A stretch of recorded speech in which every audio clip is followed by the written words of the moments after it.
Good morning students, मैं Dilaram Meena Vivekanand senior secondary school Neelkanthna में biology का अध्यापन करवा रहा हूँ। क्लास 12वीं सब्जेक्ट बायोलॉजी, चैप्टर युग्मक जनन यानी 31वां चैप्टर है युग्मक जनन या गेमेटोजेनेसिस। तो आदि जनन कोशिकाओं में युग्मक बनने की क्रिया को युग्मक जनन या गेमेटोजेनेसिस कहते हैं। युग्मक जनन क्रिया दो प्रकार की होती है। एक को बोलते हैं शुक्र जनन, एक क्रिया को शुक्र जनन और दूसरी क्रिया को अंडजनन कहते हैं। शुक्र जनन और अंडजनन, इस पर मेटोजेनेसिस और जेनेसिस। तो सबसे पहले पढ़ते हैं शुक्र जनन या स्पर्मेटोजेनेसिस। वर्षण में शुक्राणु बनने की क्रिया को शुक्र जनन या स्पर्मेटोजेनेसिस कहते हैं। यह क्रिया मनुष्य में जीवन भर चलती रहती है। शुक्र जनन क्रिया 74 दिवस में कंप्लीट होती है। शुक्र जनन क्रिया को हम दो चरणों में बांटते हैं।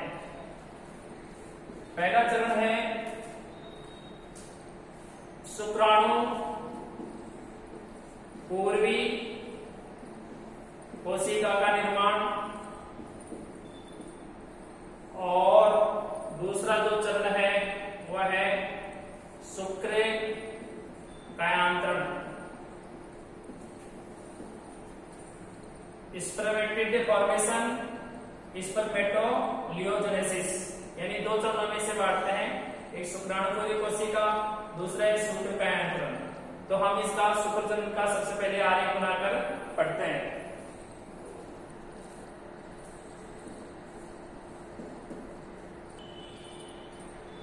हाँ, तो देखो यहाँ अपने पढ़ा था युग्मक जनन। तो युग्मक जनन आदि जनन कोशिकाओं में युग्मक बनने क्रिया को युग्मक जनन या गेमेटोजेनेसिस कहते हैं।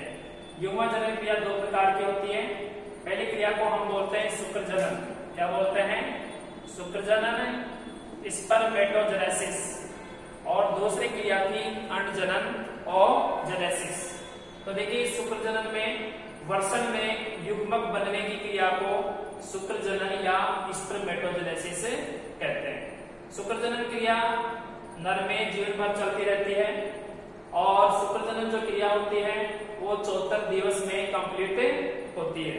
शुक्र जनन क्रिया को अध्ययन की दृष्टि से हम दो भागों में बांटते हैं।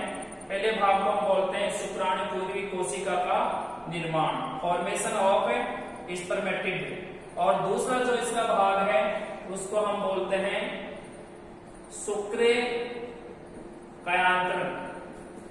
शुक्र कायांतरण या स्पर्मेटोलियोसिस।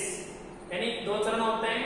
पहला चरण है शुक्राणुपूर्वी कोशिका का निर्माण, दूसरा चरण है शुक्र कायांतरण। तो सबसे पहले हम पढ़ते हैं शुक्राणुपूर्वी कोशिका का निर्माण। तो यहाँ आदि जनन कोशिका से शुक्राणुपूर्वी कोशिका का निर्माण होता है चरण में। इस चरण को हम तीन भागों में बांटते हैं। एक भाग को क्या बोलते हैं? गुणन प्रवस्था। दूसरी अवस्था को क्या बोलते हैं? वर्धित प्रवस्था। तीसरी अवस्था को परिपक्वन प्रवस्था कहते हैं।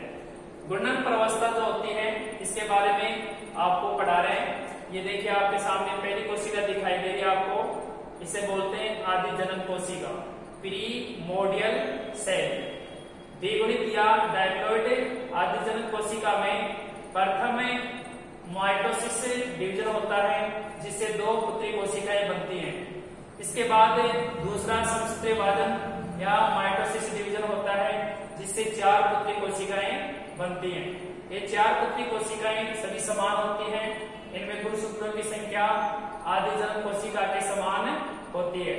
इन कोशिकाओं को हम शुक्रजननी कोशिकाएं या स्पर्मेटोगोनिया, यानी इन कोशिकाओं को हम स्पर्मेटोगोनिया कहते हैं। ये सभी कोशिकाएं देखो चित्र में क्या है, द्विगुणित होती हैं क्योंकि इनमें गुणसूत्रों की संख्या 46 होती है। इसमें हम देखते हैं कि एक कोशिका से चार कोशिका फिर लास्ट में 32 या 64 कोशिकाएं बनती हैं। इसलिए इस अवस्था में कोशिकाओं की संख्या लगातार बढ़ती रहती है, इसलिए इस अवस्था को हम क्या बोलते हैं, घूर्णन प्रवस्था। क्या बोलेंगे इसको, घूर्णन प्रवस्था। इसके बाद में दूसरी अवस्था आती है वर्ती प्रवस्था या ग्रोथ फेज। घूर्णन प्रवस्था में निर्मित शुक्रजनन कोशिकाएं या स्पर्मेटोगोनिया में से केवल एक कोशिका पोषण ग्रहण करके या भोजन ग्रहण करके आकार या साइज में दुगनी या तिगुनी बड़ी हो जाती है। अब इस कोशिका को हम क्या बोलेंगे, प्राथमिक शुक्र कोशिका या प्राइमरी स्पर्मेटोसाइट कहेंगे। इस कोशिका में भी गुणसूत्रों की संख्या द्विगुणित या 46 होती है। इसके बाद में देखो वर्ती प्रवस्था के बाद में जो अवस्था आती है उसे हम बोलते हैं परिपक्वन प्रवस्था। तो प्राथमिक शुक्र कोशिका में फर्स्ट मियोसिस या प्रथम अर्धसूत्री विभाजन होता है, जिससे दो कोशिकाएं बनती हैं और ये दोनों कोशिकाएं अगुणित होती हैं। इन कोशिकाओं को हम द्वितीय शुक्र कोशिका या सेकेंडरी स्पर्मेटोसाइट कहते हैं। द्वितीय शुक्र कोशिका या सेकेंडरी स्पर्मेटोसाइट कहते हैं। इसके बाद इसमें सेकंड मियोसिस होता है, जिससे 4 पुत्री कोशिकाएं दिखाई दे रही है आपको डायग्राम में, नीचे 4 पुत्री कोशिकाएं बनती हैं। इन कोशिकाओं को हम शुक्राणुपूरी कोशिका या स्पर्मेटिड कहते हैं। ये सभी कोशिकाएं अगुणित होती हैं, आकृति में गोल होती हैं। इस प्रकार से हमने पढ़ा कि आदिजनन कोशिका से शुक्राणुपूरी कोशिका का निर्माण प्रथम चरण में होता है। इसके बाद में देखो स्टूडेंट्स, ये नीचे जो तीर का निशान है इसका शेष डायग्राम ये इधर बना हुआ है, ठीक है। अब देखिए यहाँ पर 4 शुक्राणुपूरी कोशिका का 4 चल शुक्राणु में बदलना क्या कहलाता है, शुक्र कायांतरण या स्पर्मेटोलियोजेनेसिस कहलाता है। ये सारे शुक्राणु जो आपको दिखाई दे रहे हैं, इनमें आपको देखो नीचे एक साइड में पूंछ है, ऊपर एक टोपीनुमा भाग है जिसको एक्रोसोम कहते हैं। ये चारों शुक्राणु चल प्रकृति के होते हैं। इस प्रकार के होते हैं, मोटाइल नेचर के होते हैं या चल प्रकृति के होते हैं। तो इस प्रकार से देखो आपके सामने शुक्रजनन क्रिया के अंदर एक आदिजनन कोशिका से 4 शुक्राणु बनते हैं और शुक्रजनन की क्रिया जो आपके सामने नियंत्रित होती है वो 2 हार्मोन के द्वारा होती है। एक को बोलते हैं LH लुटिनाइजिंग हार्मोन और दूसरा जो आपके सामने हार्मोन है वो है STH हार्मोन, सोमेटोट्रोफिक हार्मोन। यानी LH हार्मोन इस क्रिया को क्या करता है, नियंत्रित करता है और शुक्रजनन क्रिया जीवन भर चलती रहती है। अब इसमें हम पढ़ेंगे शुक्राणु की संरचना, ठीक है। हाँ, तो देखो यहाँ अगला टॉपिक अपना शुक्राणु की संरचना, स्ट्रक्चर ऑफ स्पर्म। तो देखो आपके सामने एक प्रारंभिक शुक्राणु के 4 भाग होते हैं।